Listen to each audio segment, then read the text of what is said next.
नारायण नारायण। माते, अपने पुत्र को दर्शन दीजिए।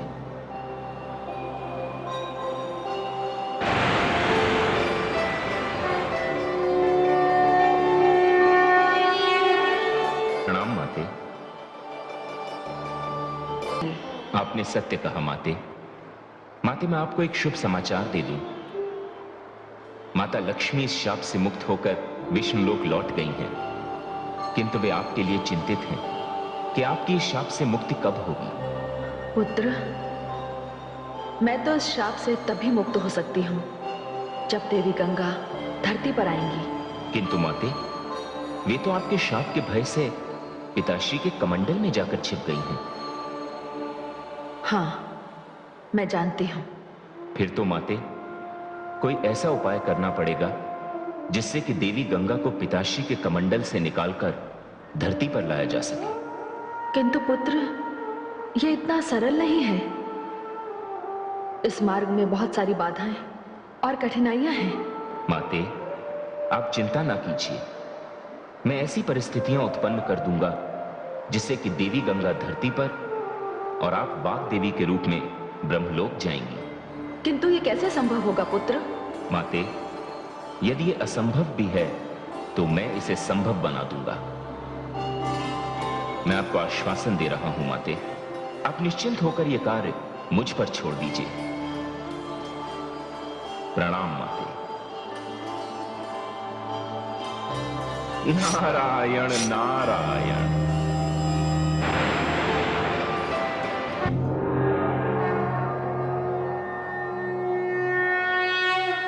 हे आदिशक्ति, हे देवी भुवनेश्वरी, क्या यह सत्य है कि देवी गंगा के पृथ्वी पर जाते ही मेरी शक्ति देवी सरस्वती को ब्रह्मलोक में ब्रह्मणी के रूप में आने की सुविधा प्राप्त हो जाएगी? हाँ महादेवी, यह सत्य है। और इसके लिए सरस्वती पुत्र देवर्षि नारद प्रयास करने निकल पड़े हैं। किंतु हे आदिशक्ति, देवर्षि नारद क्या प्रयास करेंगे? वही प्रयास जिससे उनकी माता देवी सरस्वती उस शाप से मुक्त होकर ब्रह्मलोक पहुंच जाए। किंतु इसके लिए तो देवी गंगा को ब्रह्मा जी के कमंडल से धरती पर लाना होगा। क्या नारद जी इसे संभव बना पाएंगे? हे महादेवी, देवर्षि नारद ने न्याय, धर्म और नीति की रक्षा के लिए जीवन समर्पित कर दिया। वे क्या करेंगे मैं आपको नहीं बताऊंगी। आप स्वयं देखिए कि नारद कहां कहां जाते हैं और क्या क्या करते हैं। हे महाशक्ति, आपकी लीला न्यारी है।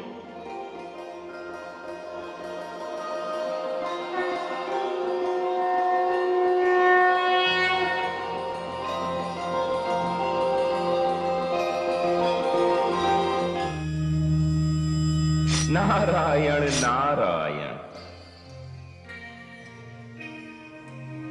प्रणाम पिताश्री।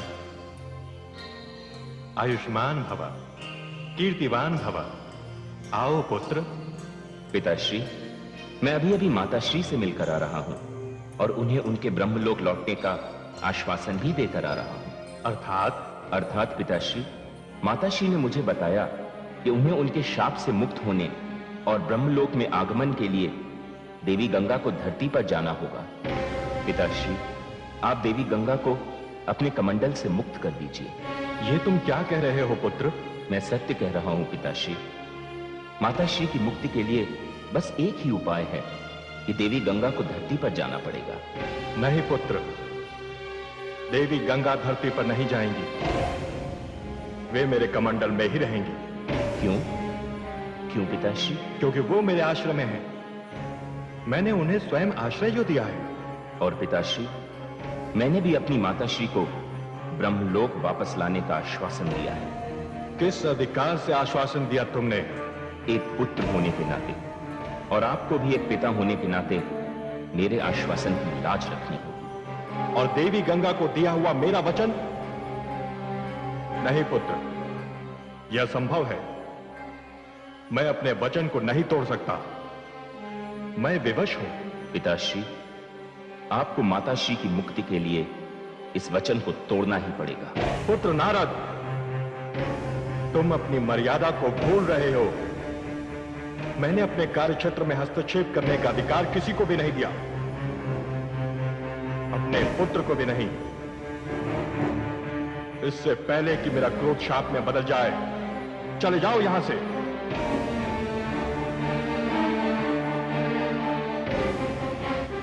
नारायण नारायण।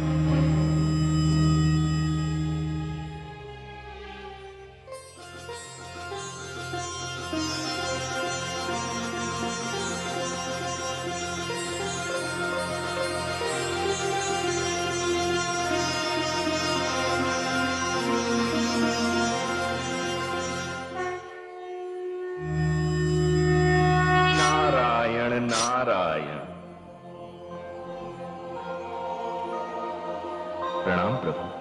आइए देवर्षि, क्या समाचार लाए हैं? प्रभु, ये समस्या तो और भी गंभीर हो चली है। समस्या गंभीर होती जा रही है? वो कैसे? प्रभु, मेरी माताश्री की मुक्ति तो तभी संभव है जब देवी गंगा पिताश्री के कमंडल से मुक्त होकर धरती पर आ जाए। और पिताश्री देवी गंगा को अपने कमंडल से मुक्त नहीं करना चाहते। वे कहते हैं कि उन्होंने देवी गंगा को आश्रय दिया है और वे अपना वचन नहीं तोड़ सकते। तो अब क्या होगा देवर्षि? प्रभु, आप मुझे कोई ऐसा मार्ग बताइए जिससे देवी गंगा को धरती पर लाया जा सके। देवर्षि, ये कार्य इतना सरल नहीं है। कदाचित आप देवी गंगा का स्वभाव नहीं जानते। यदि वो बिना आधार के धरती पर आ गई तो उनकी वेगवती धारा धरती के उस भाग को लेकर रसातल में पहुंचा देगी और ये बड़ा ही विनाशकारी होगा। तो मैं क्या करूं प्रभु? क्या मेरी माता को इस शाप से कभी मुक्ति नहीं मिलेगी? मेरा मार्गदर्शन कीजिए प्रभु। देवर्षि, मैं आपका मार्गदर्शन तो नहीं कर सकता। हां, केवल इतना कह सकता हूं कि इस समस्या का समाधान कहीं ना कहीं धरती से ही जुड़ा हुआ है। धरती से? हां, धरती पर एक राजा है जो महाराज सगर के नाम से विख्यात है। उनके 60,000 पुत्र हैं जिनकी आयु बहुत कम है। उनके भाग्य में अकाल मृत्यु लिखी हुई है। प्रभु, आपने तो निराशा के अंधकार में आशा की किरण जगा दी। मुझे आज्ञा दे प्रभु। महाराज सगर। नारायण नारायण।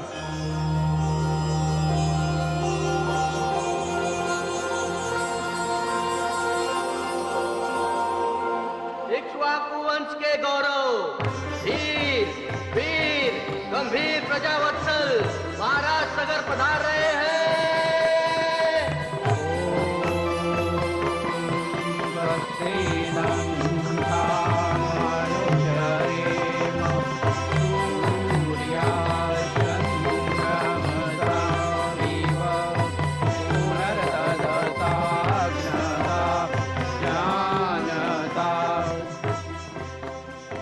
राजन, कल्याणमस्तु।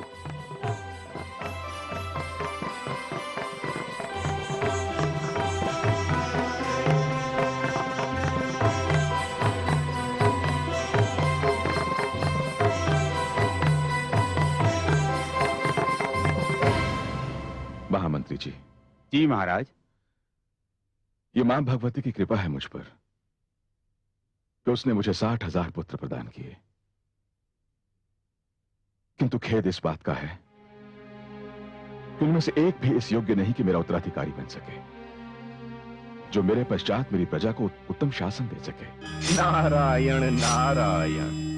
देवर्षि, प्रणाम देवर्षि। आयुष्मान भव। महाराज, आपको अपने पुत्रों से दुखी होने के स्थान पर कोई ऐसा उपाय करना चाहिए जिससे कि आपके पुत्रों के ही कारण आपकी कीर्ति अमर हो जाए। यह कैसे संभव है देवर्षि? जिस राजा के 60,000 पुत्र हों जिस राजा के इतने हाथ हों, उसे तो अश्वमेध यज्ञ करना चाहिए। एक नहीं, अनेक अश्वमेध। क्या ये संभव है देवर्षि? संभव है महाराज, अवश्य संभव है। आपका सामना करने की शक्ति आज धरती के किसी राजा में नहीं है। महाराज, आपके यज्ञ के अश्व को कौन रोक पाएगा? राजन, यदि आप अपने पुत्रों को पृथ्वी की चारों दिशाओं में भी भेज दें, तब भी आपके यज्ञ का अश्व सकुशल वापस लौट आएगा। देवर्षि, कृपया मुझे यह बताएं कि मेरे आतताई और उत्पाती कुपुत्र इस यज्ञ में उचित आचरण निभाएंगे? क्या यह यज्ञ संपन्न हो पाएगा देवर्षि? अवश्य संपन्न होगा महाराज। तब तो मैं यह यज्ञ अवश्य करूंगा, अवश्य करूंगा। धन्यवाद देवर्षि। आयुष्मान भव। नारायण नारायण।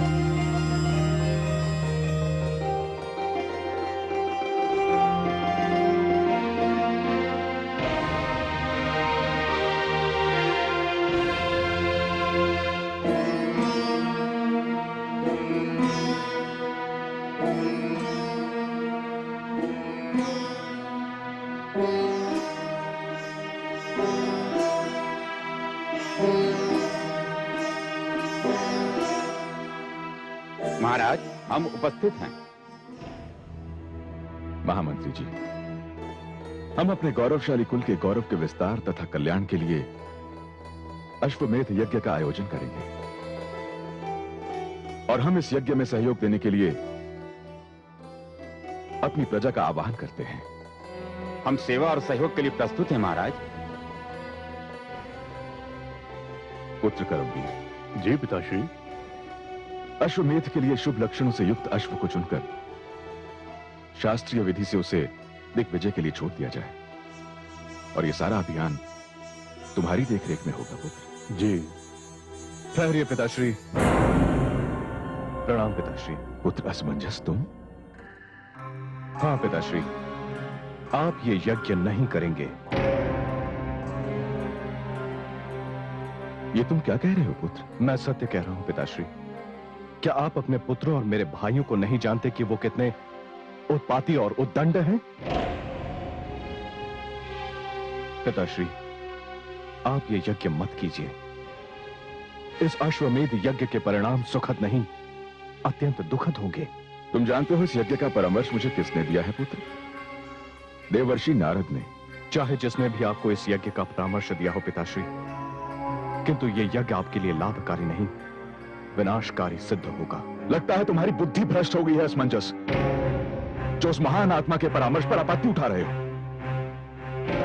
देवर्षि नारद हमारे शत्रु नहीं है। क्षमा पिताश्री, किंतु उनके इस परामर्श से षड्यंत्र तथा शत्रुता की गंध आ रही है।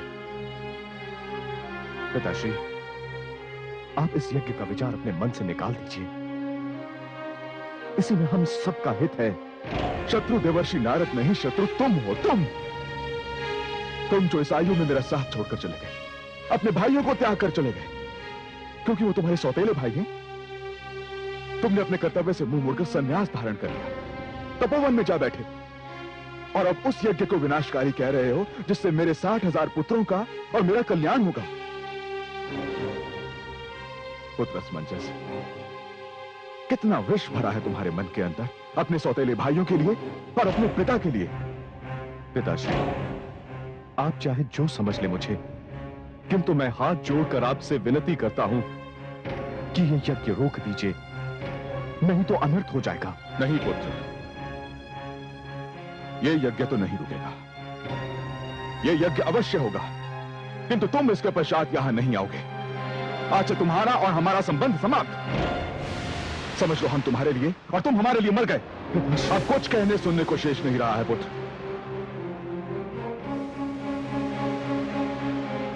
पुत्र कर्मवीर। जी पिताश्री। जाओ, जाकर यज्ञ का आयोजन करो।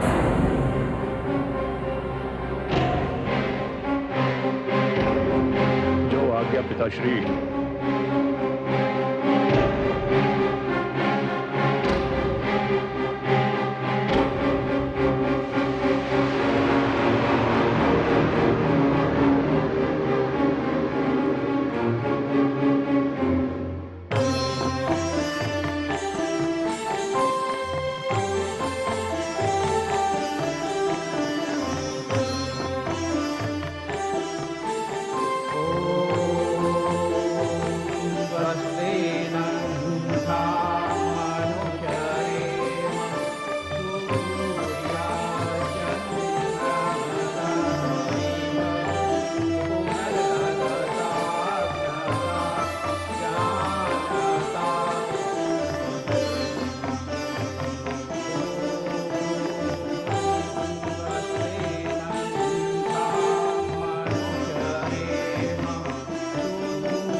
कल्याण वस्तु राजकुमार। चलो।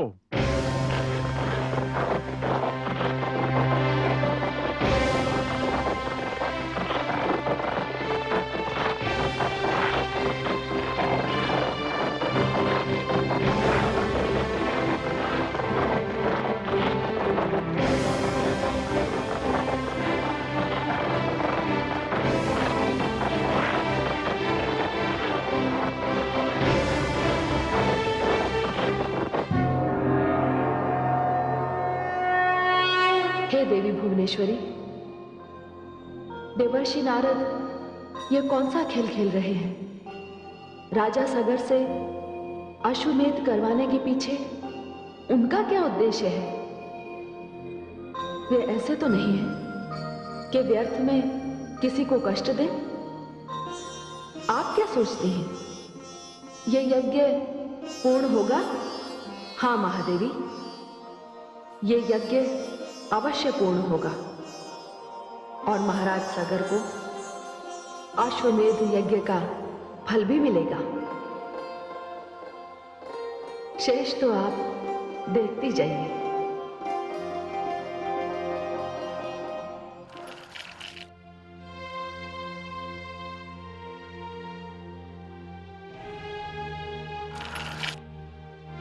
महाराज की जय हो। क्या समाचार है महामंत्री जी? बड़ा ही शुभ समाचार है महाराज।